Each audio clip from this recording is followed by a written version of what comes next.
আঙুলের চোট কাটিয়ে অস্ট্রেলিয়ার একাদশে ফিরছেন স্টিভেন স্মিথ।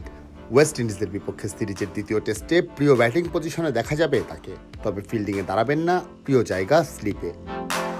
স্লিপ ফিল্ডিংয়ে সর্বকালের সেরাদের একজন স্মিথ। এই পজিশনেই ক্যারিয়ার জুড়ে নিয়েছেন অবিশ্বাস্য সব ক্যাচ। তাকে কিপারের পাশে দেখে ভরসা পান বোলাররা। টেস্ট ইতিহাসে কিপিং না করে 200 ক্যাচ নেওয়া 5 ফিল্ডারের একজন স্মিথ। টেস্ট ইতিহাসে সবচেয়ে বেশি ক্যাচ নেওয়া 30 ফিল্ডারের মধ্যে ইনিংস প্রতি ক্যাচ তারই সর্বোচ্চ। বেশিরভাগ ক্যাচই তিনি নিয়েছেন স্লিপে, কিন্তু এবার বাধা হয়ে দাঁড়াচ্ছে আঙুলের চোট। বান্ডেল থাকলে প্রতি সেনমানিতে টাকা বাঁচবে।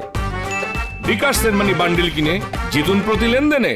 টেস্ট শুরুর আগের দিন সংবাদ সম্মেলনে অস্ট্রেলিয়ান অধিনায়ক প্যাট কামিন্স জানান, স্পিন বোলিংয়ে স্লিপে স্মিথকে দেখা যাওয়ার সম্ভাবনা থাকলেও পেস বোলিংয়ে ঝুঁকি নেওয়া হবে না। স্মিথ নিজেই অবশ্য ইঙ্গিতটা দিয়ে রেখেছিলেন দিন দুয়েক আগে।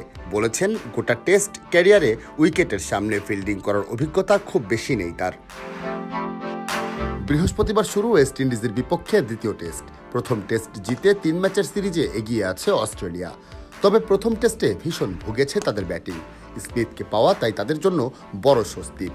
জশ ইংলিশের জায়গায় ফিরছেন অভিজ্ঞ এই ব্যাটার।